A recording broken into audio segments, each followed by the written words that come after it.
All right, folks, we're doing the man transmission gear lube on the BMW M5. It's a 2000.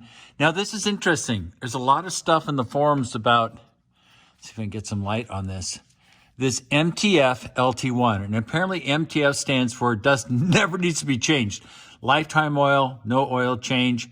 LT1 is no longer available. If you go to the dealer, it's LT2, which apparently is an upgrade. People say it works better. I don't know. I have no idea. But here's the fill plug. Obviously, you always open up the fill plug first. Already, fluid looks great. But, you know, as my philosophy is, I always change all fluids. And now we're going to make a mess. Sorry about that. See if this works. I like to measure the fluids when I take them out. Ooh, looks kind of gross. Oh, will I make it? Will I make it? Will I make it? Oh, yeah. It says it's about 2 quarts. And let's see. Fluid's not perfectly clean. It's not terrible. It's definitely greenish. And that's all good. Maybe not the green is good, but everything's good. I think there was a leak here. I'm going to clean up the threads on the plug. There's no gasket. That's all going to be good. And then I'll clean up this area. Car runs fine, shifts fine. I clearly don't know what kind of fluid is in there. I'll show you what I got from the dealer. This is also available on FCP Euro. So it's MTF LT2, which is the next version. And this is obviously approved by BMW. And you can't get LT1 anymore. So there's LT2.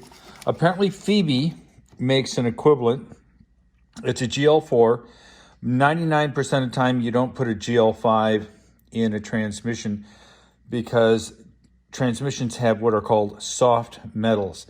Now I know my RX-8 can do a GL5 or a GL4. I still always put a GL4. I put GL5 in rear ends, diffs, because they don't have any soft metals in them, which will degrade. So that's where we are now, and I'll be back. All right, got the fluid in, a little less than 2 quarts. I put a little tape here. I know it's not an MPT, it's not a National Pipe Thread, but I put a wrap around it just to make sure that it wasn't leaking. The car is 24 years old, so it's all good. We'll let this dribble a little bit, make sure it reaches the correct level here at the fill port, and then I'll clean up this whole area. There's not a lot of liquid. It doesn't look like it's a rear main seal. I don't see any other reason. I think it may have leaked here, and then because of the splash shield was being blown forward. Don't know, just a guess. But I'll clean it up all nice and good. Like I always say to people, you got a used car, change all the fluids and filters.